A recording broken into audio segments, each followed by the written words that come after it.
देखिए ये जीवन भर ऐसा रहता है। मैं प्रधानमंत्री बन गया ना तो भी कोई बताता है ऐसे करो, कोई कहता है ऐसे करो। उनका नेचर भी बहुत अच्छा था, वो बहुत फ्रेंडली थे, वो हम सब बच्चों के साथ भी एकदम घुल मिल गए थे। प्रधानमंत्री जी ने हमें बताया कि हमें सभी का पैटर्न सुनना है, सभी में से कुछ कुछ गुण लेना है, हमें हमारा पैटर्न में ही फोकस करना है, सबका कुछ अच्छा अच्छा गुण हमें लेना है और वही पैटर्न हमें धीरे धीरे आगे बढ़ाना है। सर आप बचपन से मेरी एक बहुत बड़ी इंस्पिरेशन रही है और मेरा जन्मदिन भी आपके साथ ही आता है। अच्छा, मुझे बुलाया, मेरे कंध में हाथ रखा, मुझे लगा भाई ये सपना है कि या कुछ और है। अगर टाइम मैनेजमेंट सीख ली, प्रेशर नहीं लगेगा, थकान नहीं लगेगी। अच्छा भाई, मैं आपसे कुछ सवाल पूछना चाहता हूँ, आपने मुझे बहुत सवाल पूछे। मैं एक रिमोट बॉर्डर टाउन एरिया में रहती हूँ। हम बच्चों को कम मौके मिलते हैं और फर्स्ट फ्लाइट और इतने बड़े मौके के लिए इट वॉज वेरी एक्साइटिंग। मैंने सोचा था कि वैसा ही होगा, नर्सरी में होगा, मगर रेसिडेंट में ओह माय गॉड बहुत अच्छा लगा। हम जस्ट रिफ्रेशमेंट ले रहे थे, अचानक वो आ गए, जस्ट एक सरप्राइज हो गया कि वाह ये आ गए। यार ठंड लग रही होगी। से मिलने के एक्साइटमेंट में सब भूल गए। नमस्ते बेटा। वनकम, अच्छी अकाल। हेलो अच्छी। हेलो रची साहब। उनने हम लोग को ये आसाम के गमछे पहना है, जो कि मैं बहुत लकी फील कर रहा हूँ। सर ने बोला मानसी कुछ नहीं गाएगी, मैं खुश हो गई। सर ने मेरा नाम ले लिया। सारी दुनिया तेरे पीछे मुश्किलों से लड़ता चल, बढ़ता चल।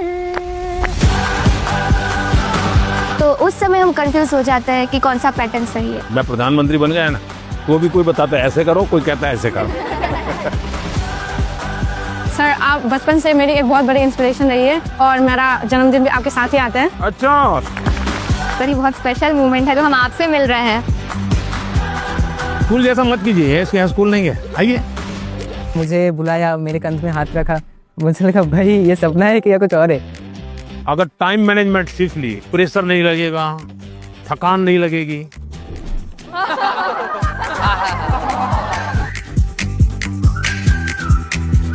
अच्छा भाई, मैं आपसे कुछ सवाल पूछना चाहता हूँ, आपने मुझे बहुत सवाल पूछे। लाइफ टाइम मोमेंट रहेगा, मैं कभी नहीं भूलूंगा इस। चलिए आप शुरू करते हैं। 1 2 3। चलिए आप शुरू करते हैं, बताइए। मैं सानवी आचार्य आपकी के स्टेट के गुजरात से हूँ। मेरा पहला सवाल ये है कि पेरेंट्स भी हमारी चिंता करते हैं, टीचर्स भी हमें सपोर्ट करते हैं, लेकिन मेन इश्यू तब आ जाता है कि टीचर्स हमें पढ़ाई का एक अलग पैटर्न सजेस्ट करते हैं, पेरेंट्स एक अलग तरह से बोलते हैं कि ये पैटर्न से पढ़ो, और स्टूडेंट्स में तो अलग ट्रेंड ही चल रहा होता है। तो उस समय हम कंफ्यूज हो जाते हैं कि कौन सा पैटर्न सही है। देखिए ये जीवन भर ऐसा रहता है। मैं प्रधानमंत्री बन गया ना तो भी कोई बताता है ऐसे करो, कोई कहता है ऐसे करो। अब घर में खाने पर देखना, खाने पर बैठे होंगे सब भाई बहन, हर एक की खाने की पैटर्न अलग होगी। कोई सब्जी से शुरू करेगा, यस सर। कोई दाल से शुरू करेगा, कोई रोटी सब्जी दाल सब इकट्ठा करके डालेगा। हर एक की पैटर्न अलग अलग है कि नहीं? Yes sir. आपकी अपनी क्या उनकी कॉपी करते हैं आप? No sir. आप अपनी पैटर्न से खाते हैं तब मजा आता है ना। Yes sir. जैसे कुछ लोग होते हैं कि वो उनको लगता है मैं रात को ठीक से मैं पढ़ पाता।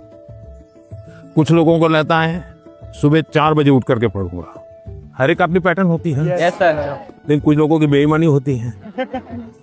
रात को मम्मी को कहता है नहीं कल से मैंने सुबह पढ़ना शुरू किया। सुबह मम्मी उठाने आती है तो कहते नहीं मुझे तो ये टालते रहते हैं। Yes sir. हैं? पहली बात है आप अपनी जो पैटर्न है उस पर पूरा भरोसा करो, लेकिन जो पैटर्न के लिए सुझाव देते हैं उसको ध्यान से सुनो, समझने की कोशिश करो, और उसमें आपको लगता है यार मेरी पैटर्न तो है लेकिन ये चीज मैं अगर जोड़ दूं तो अच्छा होगा। लेकिन किसी के कहने पर मत जोड़ो, अपने अनुभव से जोड़ो। अब जैसे परीक्षा पे चर्चा मैंने जब शुरू किया तब एक पैटर्न था, अब धीरे धीरे मैं उसमें इम्प्रूव करता जा रहा हूँ, बदलता जा रहा हूँ। इस बार मैंने अलग अलग राज्यों में भी किया तो मैंने भी अपनी पैटर्न बदली, लेकिन मूल पैटर्न को छोड़ा नहीं। Yes sir. उनका नेचर भी बहुत अच्छा था, वो बहुत फ्रेंडली थे, वो हम सब बच्चों के साथ भी एकदम घुल मिल गए थे। प्रधानमंत्री जी ने हमें बताया कि हमें सभी का पैटर्न सुनना है, सभी में से कुछ कुछ गुण लेना है, हमें हमारा पैटर्न में ही फोकस करना है, सबका कुछ अच्छा अच्छा गुण हमें लेना है और वही पैटर्न हमें धीरे धीरे आगे बढ़ाना है। नर्मदे हर सर। नर्मदे हर। सर मेरा नाम आयुष तिवारी है। सर तो मेरा प्रश्न यह है कि अक्सर कई बार हम स्कूल या टीचर की स्पीड से मैच नहीं कर पाते और जो छूट जाता है हम उसे कवर करने के चक्कर में आगे के चैप्टर्स भी मिस करते जाते हैं और हम पीछे रह जाते हैं। तो इस सिचुएशन में हम कैसे अपने उसको मैनेज आपकी टीचर के खिलाफ शिकायत है, लो सर। लेकिन आपने बड़ी चतुराई से टीचर के खिलाफ अपनी कंप्लेंट बता ली। तो मैं जवाब टीचर के लिए देता हूँ। Yes sir. हाँ? टीचर का प्रयास रहना चाहिए कि स्टूडेंट की ये स्पीड है, एक कदम ज्यादा स्पीड मेरी रहेगी, ज्यादा नहीं। हमारा लक्ष्य ऐसा होना चाहिए जो पहुंच में हो लेकिन पकड़ में ना हो। Yes sir. Sir exam warrior में भी लिखा है मंत्र 26, goal should be with in reach but not easily achievable. वाह, सब याद रखते हैं आप लोग। लेकिन 50 कदम आगे चला जाएगा तो स्टूडेंट कहेगा भाई ये तो चला गया, मेरा काम नहीं है। जैसे किसान खेत को जोतता है ना, स्टूडेंट के मन को जोतना चाहिए। इसका तरीका क्या है? मान लीजिए जनवरी के तीसरे सप्ताह में वो हिस्ट्री का ये पार्ट पढ़ाने वाले हैं, तो जनवरी 1 तारीख को बता दें कि भाई पहले वीक में हिस्ट्री का ये पार्ट पढ़ाऊंगा, दूसरे वीक में हिस्ट्री का ये पार्ट पढ़ाऊंगा, तीसरे वीक में हिस्ट्री का ये पार्ट पढ़ाऊंगा। तो आपको पता है कि आने वाले 3 सप्ताह में ये 3 विषय आने वाले हैं। फिर वो कहेगा ऐसा करो, आप मैं पढ़ाऊं उसके पहले पढ़ना शुरू कर दो, पढ़ करके आओ, किसको पूछ के आओ। Yes sir. हाँ, गूगल पे जाके कुछ करना है तो वहां करके आ जाओ। Yes sir. और उसके बाद एक्चुअली जब पार्ट पढ़ाएंगे तो क्या होगा? सर हमें क्यूरियोसिटी होगी, हमें जिज्ञासा ज्यादा होगी, समझ ज़्यादा आएगा समझ। क्योंकि हमने पहले से पढ़ा होगा। फोकस भी और अच्छा रहेगा। मानसी, सर अगर कोई चैप्टर हमें बहुत ज्यादा इंटरेस्टिंग लगता है तो हमें उसको और समझने की और जानने की इच्छा होगी, जिससे हमें और अच्छे से रिवाइज हो जाएगा वो चैप्टर। बताइए, सिंपल सा काम है ना। Yes sir. फिर आपको टीचर की स्पीड का प्रॉब्लम आएगा? नहीं आएगा। आप पीछे रह गए ऐसा भाव आएगा? क्यों? क्योंकि आप टीचर से एक कदम आगे चले गए। मन को जोतो, फिर मन को जोड़ो और फिर आपको पढ़ाई के जो विषय रखने हैं रखो, तो आप स्टूडेंट को हमेशा सफल पाओगे। हर किसी को अवसर नहीं मिल पाता कि पीएम माननीय प्रधानमंत्री से स्वयं आमने सामने बैठकर उनसे सवाल पूछकर उनसे अपनी बातचीत शेयर कर पाएं। उन्होंने बताया कि हम टीचर से 2 कदम पीछे होने की बजाय 2 कदम उनसे आगे रहें, तो हम उनसे पीछे रह ही नहीं सकते।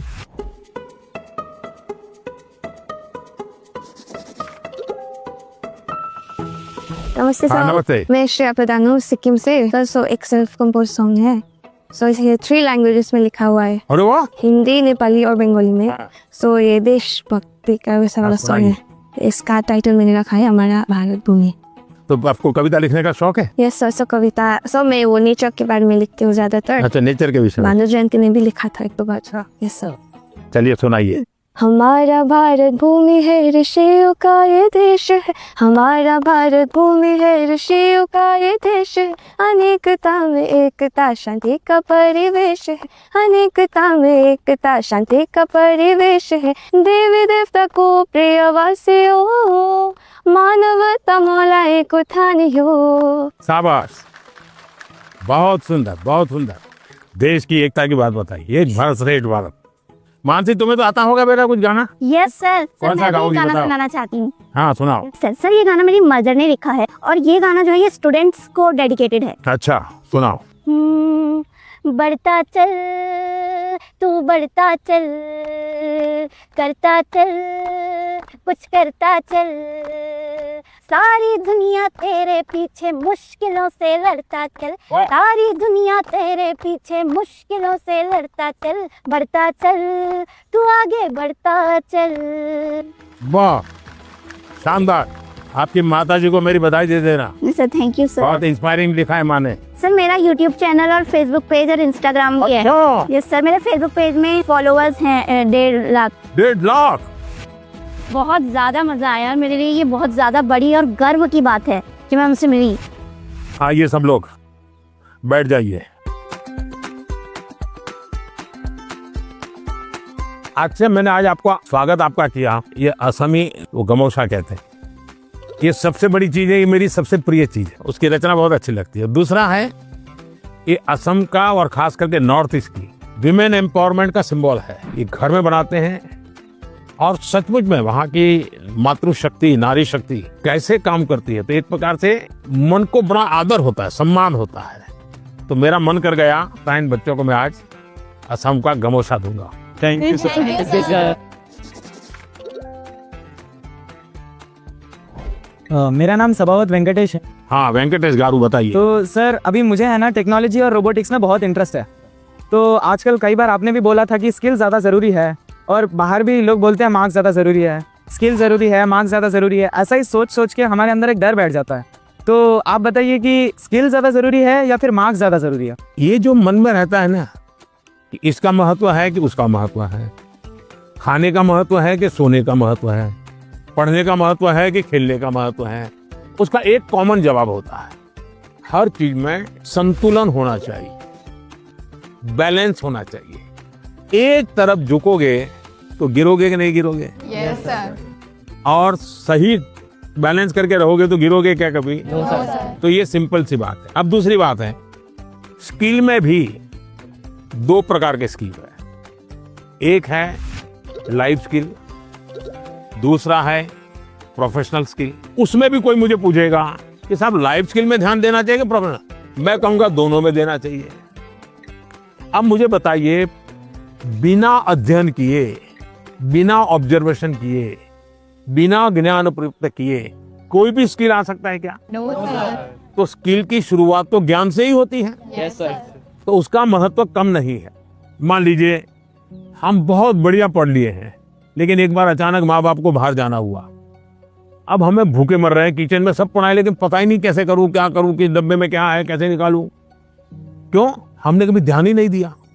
जो इसलिए लाइफ स्किल जीवन की रोजमर्रा की जिंदगी है, इसमें हमारी लाइफ स्किल अच्छे से अच्छी कैसे हो। मेरा सुबह उठने का समय क्या है, सोने का समय क्या है, मैं व्यायाम करता हूं तो मेरी उम्र के हिसाब से मैं व्यायाम करता हूं, मुझे नया व्यायाम में सीखता हूं कि नहीं सीखता हूं।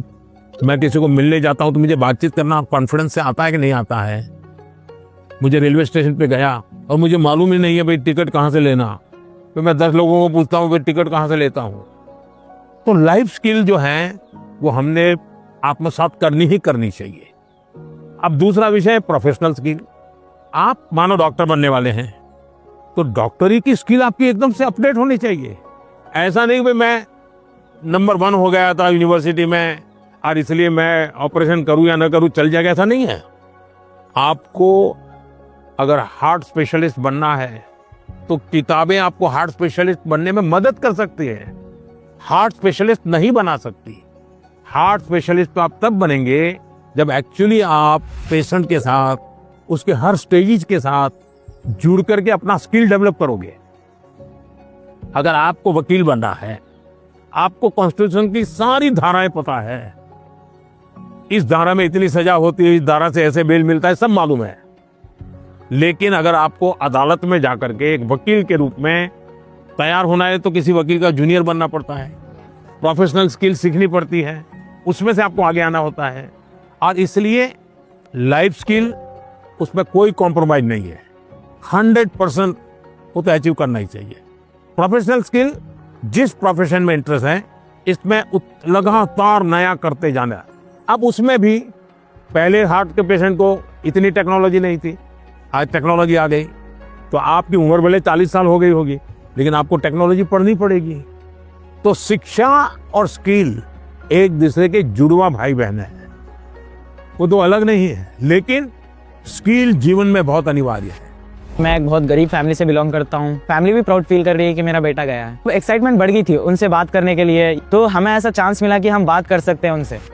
जैन सर। सर मेरा नाम मेमोता के शाम है, मैं सैनिक स्कूल इम्फाल मणिपुर से आई हूँ। सर आप बचपन से मेरी एक बहुत बड़ी इंस्पिरेशन रही है और मेरा जन्मदिन भी आपके साथ ही आता है। अच्छा, मुझे अभी एक नेता ने फोन किया था मेरे जन्मदिन पर, है 17 सितंबर को, तो उसने मुझे कहा कि आपके 75 हो गए, बोले अभी 25 बाकी है। मैंने कहा तो मैं जो बीता है उसको गिनता नहीं हूँ, जो बचा है उसको गिनता हूँ। और इसलिए जीवन में मैं आपको भी कहता हूँ, बीता है उसकी गिनती में समय बर्बाद मत कीजिए, जो बचा है उसको जीने के लिए सोचिए। अच्छा बताइए। सर मेरा आपसे ये प्रश्न है कि सर हम बोर्ड्स एग्जाम या फिर कोई स्कूल के एग्जाम के प्रिपरेशन करते समय पिछले कुछ सालों के क्वेश्चंस देखते हैं और हम ये अपने आप तय कर लेते हैं कि कौन सा टॉपिक ज़्यादा सही रहेगा, कौन सा ज़रूरी है, और कुछ हम सोचते हैं कि मार्क्स कम है, एग्जामिनर का यहाँ पे फोकस नहीं होगा, तो हम छोड़ देते हैं। क्या ऐसा करना सही है? कभी कभी आपने देखा होगा अखबार में हेडलाइन आ जाती है, इस बार पेपर बहुत भारी था, बच्चों को बहुत तकलीफ हुई। ये क्यों होता है? सिलेबस के बाहर का होता है क्या? No sir. लेकिन आपको भारी क्यों लगता है? क्योंकि आपने वो 10 साल की पैटर्न के जो 3, 4, 5 साल एक एक विषय के सवाल है उसी पर ध्यान केंद्रित किया। पहले आता था श्योर सजेशंस, फिर आने लगा इम्पोर्टेंट क्वेश्चंस, फिर आने लगा 10 साल के पेपर आप कर लीजिए वही पैटर्न चलेगा। ये बीमारी जब मैं पढ़ता था तब भी थी, और ये बीमारी फैलाने का काम कुछ टीचर भी करते हैं। टीचरों को क्या लगता है कि मेरे स्कूल का नंबर अच्छा हो, मेरे क्लास का नंबर अच्छा हो, इसलिए वो क्या करते हैं, जिससे नंबर मिले वही पढ़ाते हैं। अच्छे टीचर आपने देखा होगा सर्वांगीण विकास के लिए पूरा सिलेबस पढ़वाते हैं, पूरे सिलेबस पर मेहनत करवाते हैं, उस सिलेबस का आपकी जिंदगी में क्या उपयोग है वो समझाते हैं। अब आप देखिए कोई खिलाड़ी है, अगर मान लीजिए उसको बॉलिंग करनी है, तो क्या वो अपने कंधे के मसल से मजबूत करता रहेगा तो अच्छा बॉलर बनेगा क्या?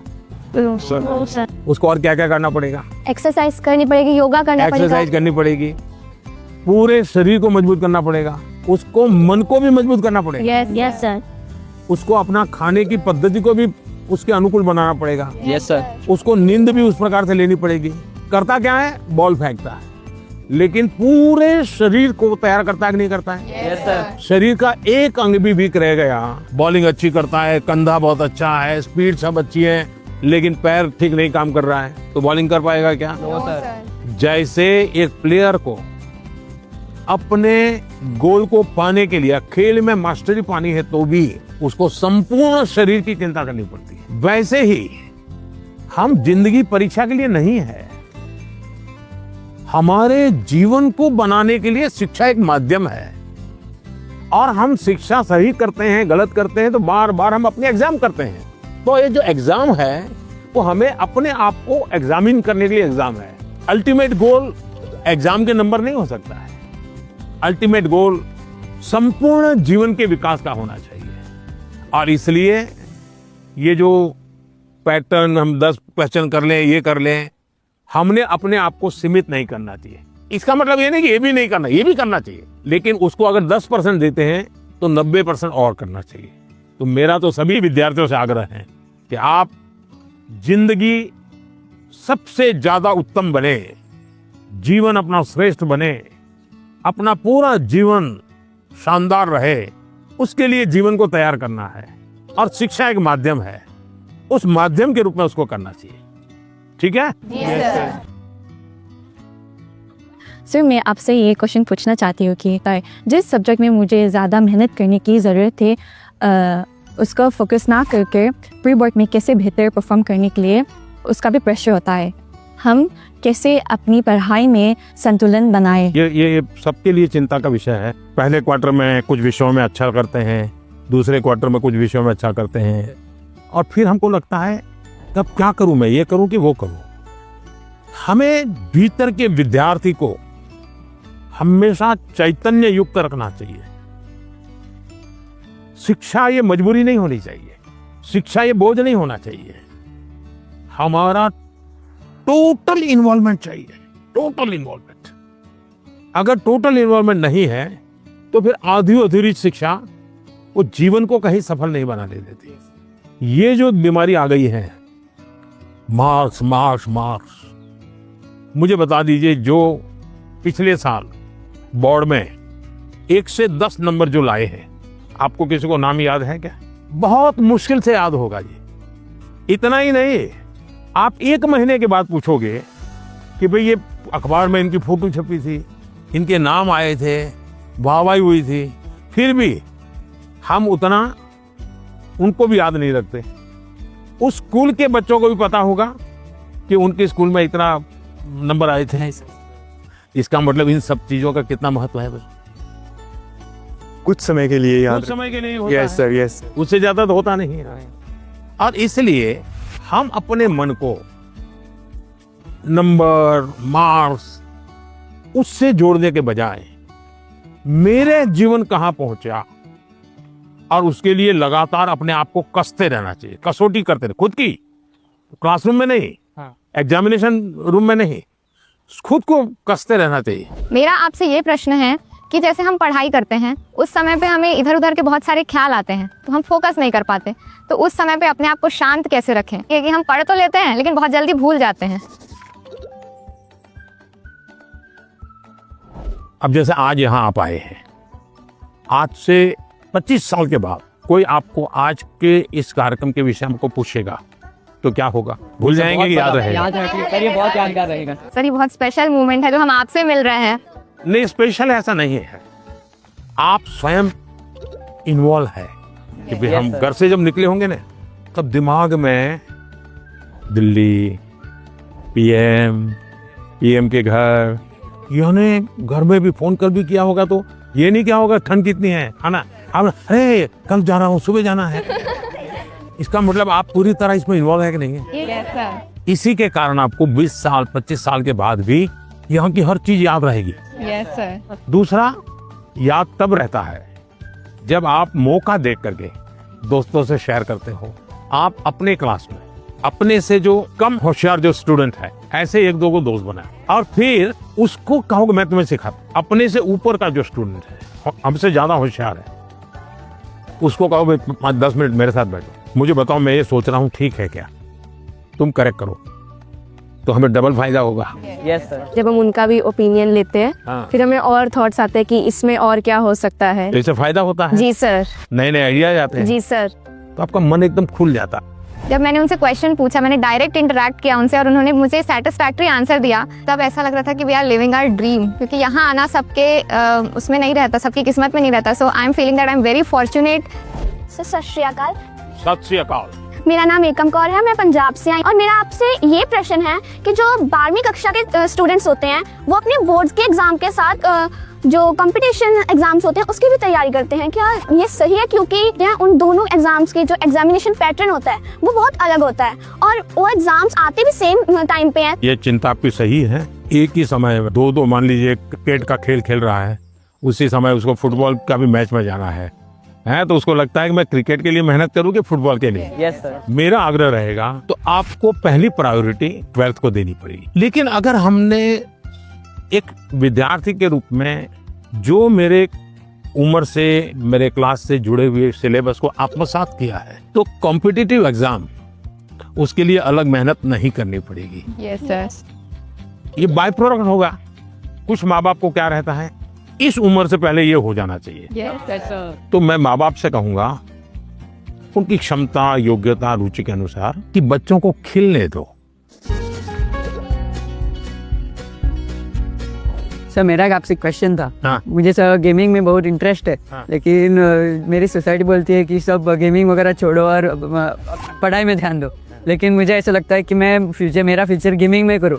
जो मुझे कैसे पता चलेगा सर कि मैं सही रास्ते से जा रहा हूँ या गलत?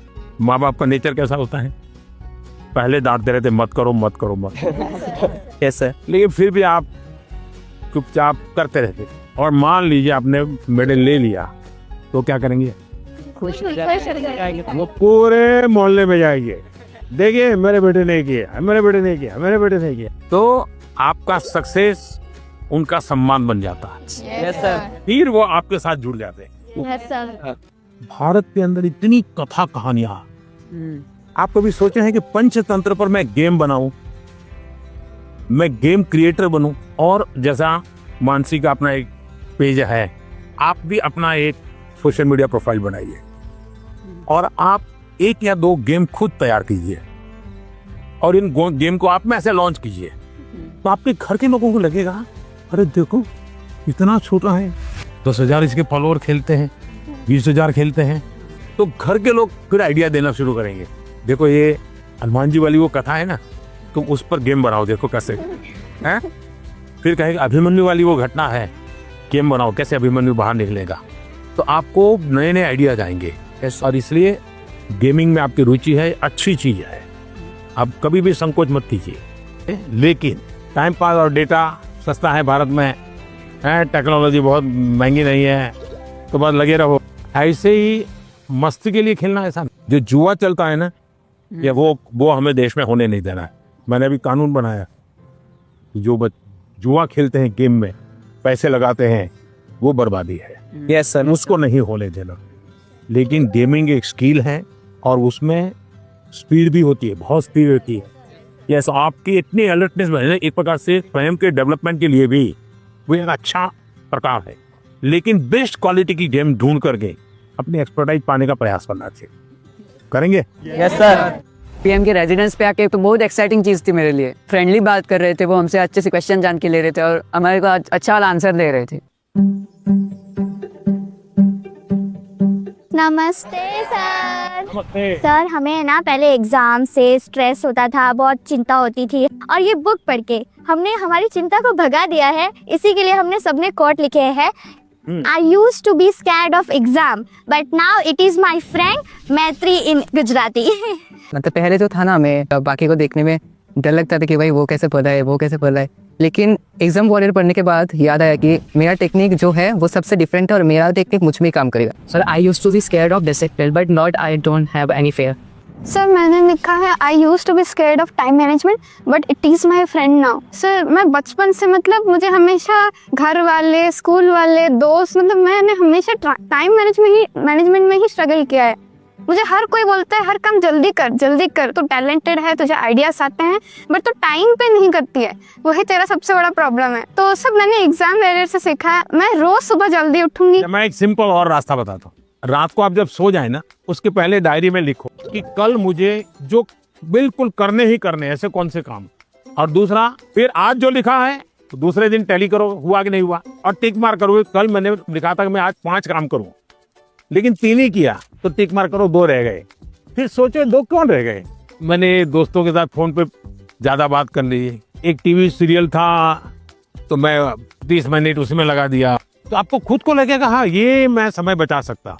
कभी कभी क्या होता है, हमें पता ही नहीं होता है कि हम समय कैसे बर्बाद करते हैं। जीवन में अगर टाइम मैनेजमेंट सीख लिए और समय का प्रोडक्टिव यूज सीख लिया तो आप देखिए आप कभी भी प्रेशर नहीं लगेगा, थकान नहीं लगेगी। अब जैसे मैं हूँ, इतने सारे काम होते हैं लेकिन मुझे टेंशन नहीं है, क्योंकि मुझे बहुत पहले से ही एक प्रकार से समय का सही उपयोग करने की आदत बन गई। I used to think the Max is the ghost, but now I am the ghost. मेरे बचपन पे मैक्स को देखकर इतना डरा कि वो जैसे भूत, पर अब मैं इतना नजीक आ गया हूँ कि अब मैक्स को छोड़कर नहीं रह पाता। अच्छा, इतना बड़ा चेंज आया। आपने वैदिक मैथमेटिक्स देखा है? नहीं। ऑनलाइन वैदिक मैथमेटिक्स के क्लास चलते हैं, क्योंकि वो जादू के खेल की तरह। अगर थोड़ा उसमें रुचि लेंगे तो आपको बहुत मजा आएगा, और अपने दोस्तों को भी मैथ्स के उस प्रकार के गेम दिखा सकते हो, तो आपकी रुचि और बढ़ जाएगी। Yes sir, I used to be scared of exams but it is my friend now. Exam जब डेट शीट आए तो बहुत डर लगता था कि अब एग्जाम में क्या होगा। ये फिर एग्जाम वॉरियर बुक का इसका पहला मंत्र ये कि परीक्षा को हमें उत्साह या उमंग की तरह लेना चाहिए, उत्सव की तरह लेना चाहिए। आपकी पढ़ के उससे मेरे को काफी मोटिवेशन मिला। कभी कभी आपको जो समस्याएं आती है ना, वो घर में से ही आती है। तो जो चीज इसमें से आपको काम आई है वो चीजें उनके काम भी आएगी। कम से कम आपके परिवार के जो बड़े लोग हैं ना, उनके साथ परीक्षा पे चर्चा पढ़ने के लिए कहिए, उसकी चर्चा कीजिए। Yes sir. और कोई मंत्र है तो खास लाइन करके बताइए, देखिए ये पीएम ने ये कहा है, तुम पढ़ो। सर मेरी मम्मी ने सारे मंत्र पढ़े और मम्मी बहुत खुश हुई। देखिए आपकी ताकत बढ़ गई। I used to be Scared of low marks, but now it is my friend. So पहले ऐसा था कि मतलब हमें लगता था कि मार्क्स ही सब कुछ है। एग्जाम्स के बाद हमारे मार्क्स कम आते थे तो ऐसा लगता था कि अभी मतलब सब कुछ एंड हो गया। पर जब हमने बुक पढ़ा तो मतलब आपने जैसे लिखा था एग्जाम सिर्फ एक लाइफ का प्रिपरेशन है, और आपने हमें डॉक्टर APJ अब्दुल कलाम का एग्जाम्पल दिया। हाँ, याद है आपको। मतलब उन्होंने फेलियर किया, पर अगर ट्राई नहीं करते तो हम लोगों को मतलब मिसाइल मैन ऑफ इंडिया नहीं मिलता।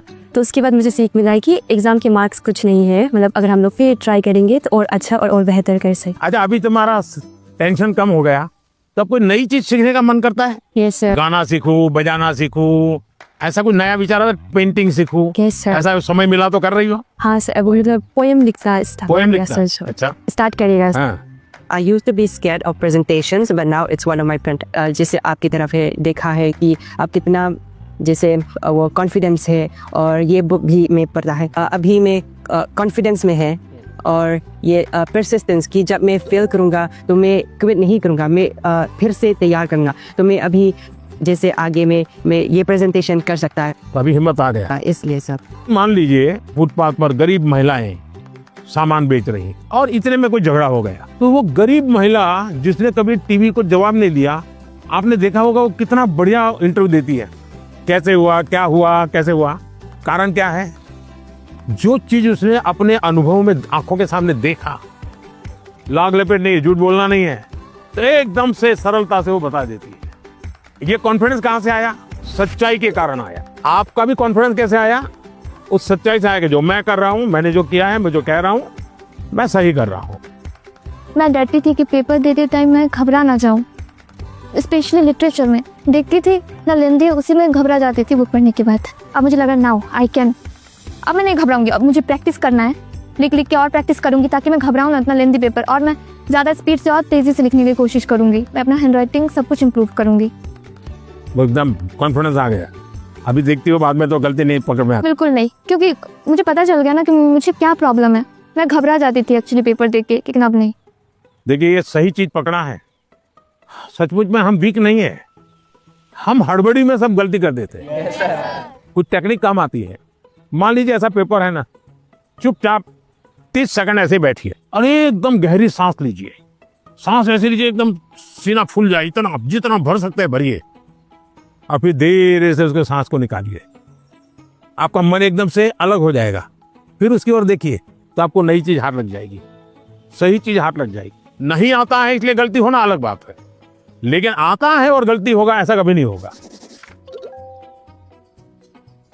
नमस्कार सर, जय गुरु नमस्कार। शंकर। मेरा नाम ऋतुमलय बर्मन है। तो सर मेरा क्वेश्चन ये है कि छोटे घर, शौर और काम काज के बीच मतलब पढ़ना अक्सर थोड़ा मुश्किल हो जाता है, और अगर माता पिता हमारे सपनों को उतना सपोर्ट नहीं करते, उतना गंभीरता से नहीं लेते, तो अब हम क्या कर सकते? देखिए, मैं बताता हूँ। मैंने एक वीडियो देखा था सोशल मीडिया पे जो मेरे मन को छू गया था। एक पिताजी बैलगाड़ी में अपना जो रोजी रोटी कमाने के लिए कुछ सामान लेकर के जा रहे थे, और उनका बच्चा उस बैलगाड़ी में सामान भरा पड़ा था, ऊपर कहीं सामान के ऊपर बैठा हुआ था, लेकिन क्या कर रहा था? वो अपनी किताब पढ़ रहा, यानी वो कंफर्ट की चिंता नहीं कर रहा। कुछ लोग होते हैं कि भाई नींद नहीं आती। क्यों नहीं आती? कमरा ऐसा है, अगर उसको 5 स्टार होटल में रखोगे ना तो भी नींद नहीं आएगी। हाँ। तो ये जो सोच है कि सुविधा होगी तो क्षमता आएगी, ऐसा नहीं है। हमारे देश में बोर्ड की एग्जाम में जो नंबर लाते हो बच्चे कौन है? छोटे छोटे गांव के हैं। पहले क्या होता था? बड़े परिवार के, बड़ी स्कूल के बच्चे ही। अब ऐसा नहीं है, छोटे छोटे परिवार के थे। अब वहां तो कोई कंफर्ट नहीं है। देखिए, अभी मैं ब्लाइंड क्रिकेट टीम से बच्चियों को मिला और वो जीत करके आई थी। जब मैंने उनको सुना तो अपने आंख में आंसू आ जाए, ऐसी बातें थी। घर नहीं है और ब्लाइंड है, खेलना सीख रहा, दिव्यांग होने के बावजूद भी वो यहाँ तक पहुंच गई। तो उसको कहाँ पैदा हुई, कहाँ रहती थी, उसमें मैटर नहीं करता था। तो हम कंफर्ट जोन ही जीवन बनाता है, ये भ्रम में नहीं रहना चाहिए। जीवन बनता है जिंदगी जीने के तरीके से। माननीय प्रधानमंत्री जी को देखा तो मुझे तो अपने आप पर विश्वास नहीं हो रहा कि वो आ रहे लीडर है इंडिया के। तो मुझे लगा कि वो बहुत सीरियस रहते होंगे, लेकिन जब उनसे बातें की ना, बातें करके अपने अपने लगे। उन्होंने जो एडवाइस दी थी उसको सुनकर ऐसा लगा कि हाँ, मैं तो ये कर सकता हूँ। अब मैं वो फॉलो करूंगा और अपने जीवन में उसको उन एडवाइस को फॉलो करने की कोशिश करूंगा। वनकम सर। वेलकम सर, मेरा नाम निखिल है सर। मैं लैंड ऑफ टेम्पल्स तमिलनाडु से आया हूँ सर। तो एग्जाम्स के वक्त कभी कभी हमारे घर में गेस्ट आते हैं सर, और वो हमारे प्रिपरेशन के बारे में पूछते हैं। कुछ चीज़ें हम अपने माइंड से निकाल के रख देते हैं, भूलना चाहते हैं, उसी के बारे में वापस पूछते हैं और हमें उसके बारे में याद दिला देते हैं सर। और इसके बारे में हमारे मम्मी पापा भी कुछ कर नहीं पाते सर। तो मैं आपसे ये पूछना चाहता हूँ, ऐसे सिचुएशंस को हम कैसे हैंडल कर सकते हैं सर? मैं एक चालाकी बताता हूँ क्या करना चाहिए। जैसे आए ना, बोले अंकल जी आप बहुत सफल व्यक्ति हैं, मैंने सुना है, मुझे आप बताइए ना, बचपन में आप कैसे पढ़ते थे? क्या आपको कभी गुस्सा आता था? क्या आपको कभी टीचर मारते थे? क्या आप कैसे करते थे? वो पूछे उसके पहले आप पूछो, आप देखिए पूरा टेबल टर्न हो जाएगा। हाँ सर। जब वो आए मैं टोटली सरप्राइज था। जिन्हें अभी तक टीवी में देखा है उन्हें रियल लाइफ में सीधा देखने को मिल रहा है, और उन्होंने बहुत क्रिएटिव आंसर दिया। मैंने एक्सपेक्ट नहीं किया था। उन्होंने बोला कि सीधा टेबल पलट देने के लिए हमें उनसे जाके पूछना चाहिए कि आपने कैसे किया लाइफ में, आपने इस स्टेज में इस पड़ाव को आपने कैसे पार किया। जुले सर, मेरा नाम पद्मा है, मैं लद्दाख से हूँ। तो मेरा ये प्रश्न है कि हमारे जैसे हमारे उम्र के बच्चे को बड़े सपने देखना चाहिए और उन्हें पूरा करने की शुरुआत कहाँ से करना चाहिए सर? सपने न देखना वो तो क्राइम है। सपने देखने ही चाहिए, लेकिन सपनों को गुनगुनाते रहना ये कभी काम नहीं आता है। और इसलिए जीवन में कर्म को प्रधान देना चाहिए। मैं जहां हूं वहां मुझे सफल होना है, तभी मैं आगे जाऊंगा। मैं देखता रहूं और मुझे अगर पेड़ पे चढ़ना ही है तो आम देखता रहूं तो आम नहीं पकड़ता। अब जैसे मान लीजिए हमारा मन कर गया कि मुझे एस्ट्रोनॉट होना है और मुझे चंद्रमा पे जाना है, तो फिर मुझे पढ़ना चाहिए कि पहले एस्ट्रोनॉट कौन हुए, उनकी बायोग्राफी क्या थी, ये स्पेस होता क्या है। धीरे धीरे उसमें रुचि हमारी बढ़ानी चाहिए। फिर टीवी पे कोई कार्यक्रम है तो उसको खाद देखना चाहिए, तो आपको खाद पानी मिलता रहेगा, हैं, आपको फर्टिलाइजर जिसको कहें मिलता रहेगा, तो वो विचार आपका पनपेगा। औरों को बताने से फायदा नहीं होगा। कभी कभी हम बता देंगे भी मजाक उड़ाएंगे, ये तो एस्ट्रोनॉट बनने वाला है। तो हमारे मन के सपने पब्लिक नहीं करने चाहिए, लेकिन लिख करके रखने चाहिए। मैं बहुत नर्वस थी क्योंकि मेरा ये लाइफ का पहला एक्सपीरियंस था परीक्षा पे चर्चा पर, बट जैसे प्राइम मिनिस्टर मेरे सामने आते ही मेरा पूरा नर्वसनेस एक्साइटमेंट में बदल गया था। Sir, I have a question कि हम जो बड़े सपने देखते हैं उन्हें हमें पूरा करने के लिए रोजाना कौन सी एक छोटी सी हैबिट या कौन सी एक आदत अपनानी चाहिए जिससे हम अपने सपने के नजदीक पहुंचते जाएं? एक तो मुझे लगता है कि हमने बायोग्राफी पढ़नी चाहिए, बड़े जो भी सपना है उसके विषय में। कभी कभी क्या होता है हमारे सामने वो बड़े बने वही पता चलता है, लेकिन वो भी तो कभी छोटे थे। आज पीएम आपको मिला होगा, वो पीएम कभी तो छोटा होगा ना। तो हम जब बायोग्राफी पढ़ते हैं तो लगता है नहीं भाई ये बड़ा तो था, लेकिन पहले तो यहाँ था। फिर उस पर आप को रिलेट करोगे, हाँ मैं भी ऐसा ही हूँ, ये तो मैं भी करता हूँ, वही करते हैं, ऐसा नहीं है। फिर आपका विश्वास बढ़ेगा, हाँ यहाँ से शुरू कर सकते हैं, ये पहला कदम है। उन्होंने ऐसा किया था, ये दूसरा कदम है। उसने ऐसा किया था, ये तीसरा कदम है। तो आप अपना रास्ता मजबूती से आगे बढ़ा सकते हैं। उनकी एडवाइस सुन के मुझे ऐसा लगा कि जो मेरा आइडियल है मैं उसके देखूं और उसकी मतलब पूरी जानकारी निकालूं और देखूं कि वो किस बैकग्राउंड से बिलोंग करते थे, उनके सामने क्या परेशानियां थी, उन्होंने क्या क्या फेस किया, तो उनको जान के मैं क्या एक छोटा सा स्टेप ले सकती हूँ और उस पर काम कर सकती हूँ, और वो जब पहला वाला स्टेप कंप्लीट हो जाए तब हम दूसरे स्टेप पे जा सकते हैं। सर, मुझे आपको एक कविता सुनानी है। कविता सुनानी है, सुनाओ। हम सबके अरमान है आप, भारत के अभिमान है आप, भारतवर्ष के केवट है आप, मानवता के सेवक है आप। मैं बड़ी दूर से आई हूँ, कुछ प्रश्नों को अपने साथ दिलाई हूँ, परीक्षा पे चर्चा की सौगात उठाए हैं, फिर हम सब ने ये मौका पाए हैं। आप ममता की परछाई है, वंचितों के हमराही है, देश को आगे रखते हैं, भारत माँ की जय कहते हैं। तो लो मैं भी ये कहती हूँ, मन की बात रखती हूँ, आप साधना पुरुष और योगी हो, भारत के सपनों के मोदी हो। यह कहकर मैंने वाणी को विराम दिया, यहीं से आपको प्रणाम किया। बढ़िया कविता बनाती हो। जब वो मेरे से मिले, जब मैं पोएम सुना रही थी और जब वो मेरे से बात कर रहे थे और जैसे जैसे पास आ रहे थे ऐसे लग रहा था अब मेरे को चक्कर आएंगे और अब मैं यही गिर जाऊंगी। ये अच्छा हुआ आप लोगों ने सब अपनी अपनी बातें लिखी। धन्यवाद सर। आइए,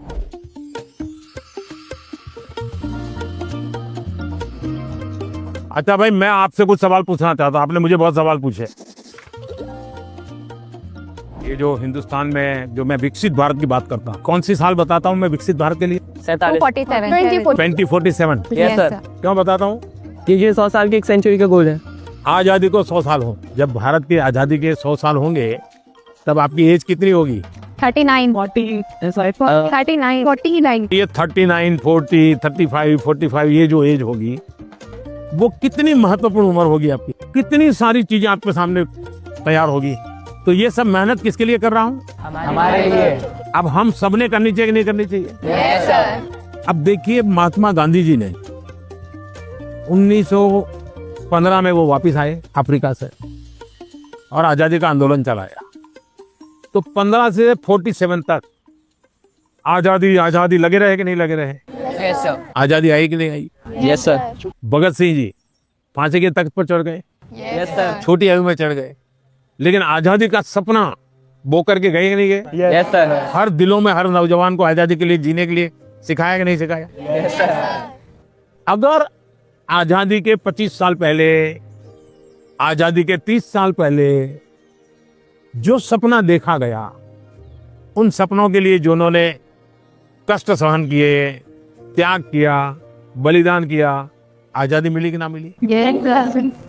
अगर इतनी बड़ी आजादी मिल सकती है तो क्या हम सबके प्रयत्न से विकसित भारत बन सकता है कि नहीं बन सकता है? आपको विश्वास है? Yes sir. और इसलिए कभी भी भूलना नहीं चाहिए। ये सपना हमेशा आपको भी घर में जाके लिखना चाहिए। विकसित भारत के लिए मुझे ये करना है। अब कौन सी ऐसी 5 चीजें हैं जिसको मैं करूं विकसित भारत के लिए? सर अपने अंदर स्किल्स डेवलप करेंगे। सर हम खुद पर विश्वास कर कर आगे बढ़ेंगे। खुद पर विश्वास करेंगे। स्वदेशी चीजों का ज्यादा उपयोग करेंगे। अब ये स्वदेशी करेंगे तो करेंगे कैसे? तो पहले हमें मन को तैयार करना पड़ेगा। Yes sir. स्वदेशी चीज तो बात की बात है। Yes sir. हम जो गुलामी की मानसिकता में जीते हैं, स्कूल में कोई दोस्त विदेशी जैकेट पहन के आया और कहेगा ये तो फलाने देश का है, तो हमारा ध्यान कैसा रहता है? अच्छा होता ही नहीं होता है। Yes sir. सर एक काम आप लोग करेंगे? Yes sir. सुबह ब्रश करने से लेकर के दूसरे दिन सुबह ब्रश करने तक हम जिन जिन चीजों का उपयोग करते हैं उसका लिस्ट बनाइए। आपको पता भी नहीं होगा, कंघी भी विदेशी होगी, आपको पता ही नहीं होगा। जूते भी विदेशी होंगे, आपको पता नहीं होगा। एक बार आपको लिख करके देखना चाहिए। चलो भाई, इस महीने में ये 10 चीजें पुरानी हो जाएगी, अब नई इंडियन लाएंगे। अगले महीने ये 10 पूरी हो जाएगी, इंडियन लाएंगे। तो 1 साल के भीतर भीतर सब विदेशी चीजें निकल जाएगी, इंडियन चीजें घर में आ जाएगी। तो हमें तय करना चाहिए जैसा भी होगा मेरे शरीर पर, मेरे परिवार में, मेरे जीवन में, मेरी कोशिश होगी कि मैं पहले देखूंगा, कोई बताओ पहले इंडियन है कि नहीं है, तो करेंगे। Yes sir.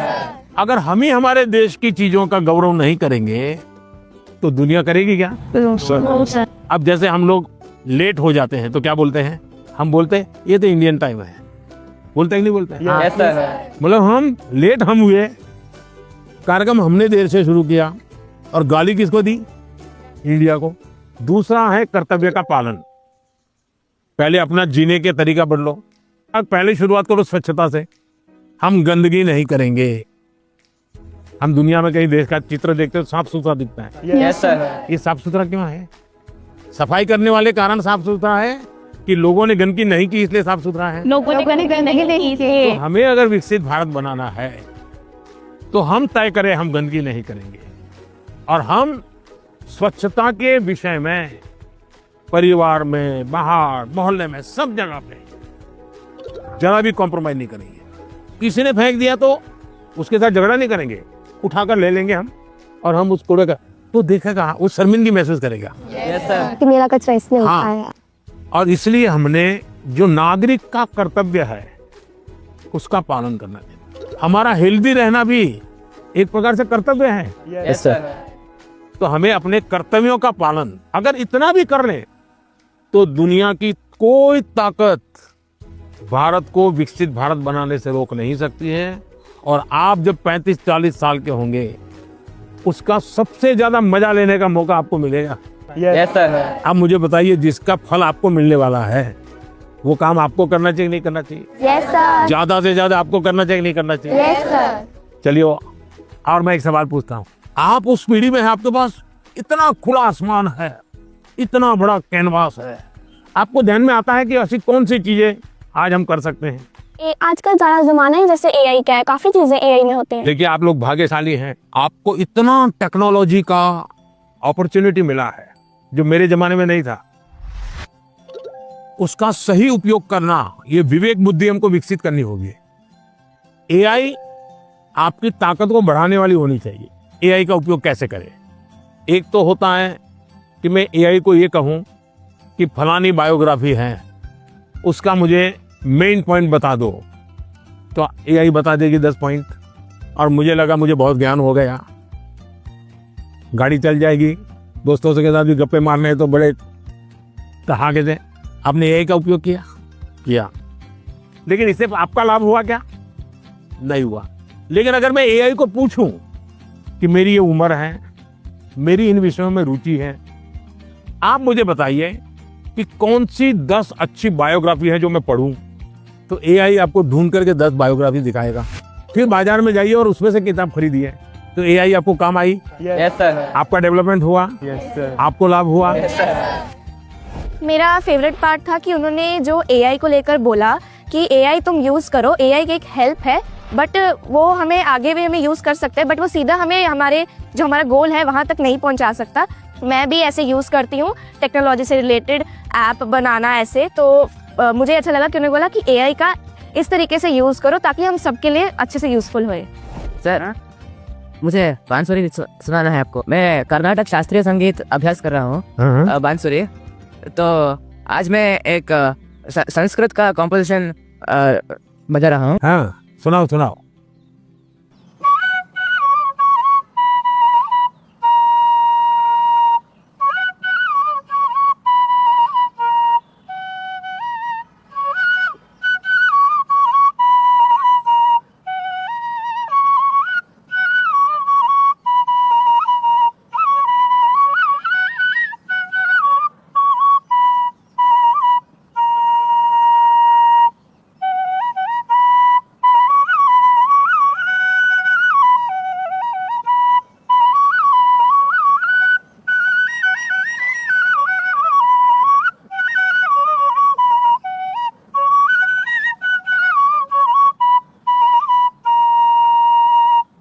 वाह, चलिए बहुत बहुत धन्यवाद आप लोगों का। सर मैंने ना एक आपका स्केच बनाया है, अच्छा। आप दिखा सकती हूँ प्लीज? कहाँ है? सर ये मैंने आपके लिए बनाया है। क्या बनाया बेटा? सर हैंडमेड बुके बनाया है। अच्छा, ये पहाड़ में ट्रेडिशनल उत्तराखंड का है। ये टोकरी है, जैसे बसंत पंचमी आती है हाँ। तो इसमें हम सुबह उठते हैं और फूल तोड़ते हैं, फिर लोगों के घर घर पे डालते हैं। त्रिपुरा का famous Tripura Sundari. It was made by base coconut shell. So and this is tea from our. वाह, चाय वाले को चाय। Sorry, it's organic. Organic T. तो बहुत अच्छी कविता लिखती हो, लगातार लिखती रहो। Yes sir. अच्छा, आसाम का कबोशा। हाँ, शाबाश। हाँ। चलिए बहुत बहुत धन्यवाद सबका, बहुत शुभकामनाएं। Thank you sir. Bye sir. Bye. धन्यवाद सबका। Thank you sir.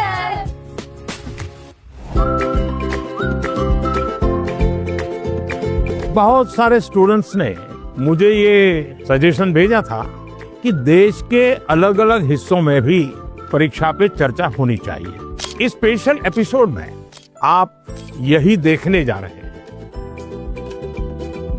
अगर परिवार में भी किसी एक की अच्छाई की बात होती है तो हमने उस भाई या उस बहन से उसकी अच्छाइयों को सीखने का प्रयास करना चाहिए।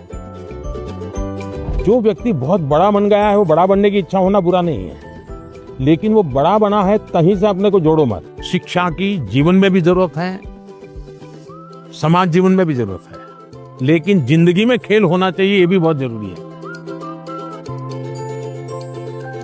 तो आप में से अगर कोई कुछ बातें करना चाहते हो, अपनी बात बताना चाहते हो, मुझे सुनना है। कौन शुरू करेगा?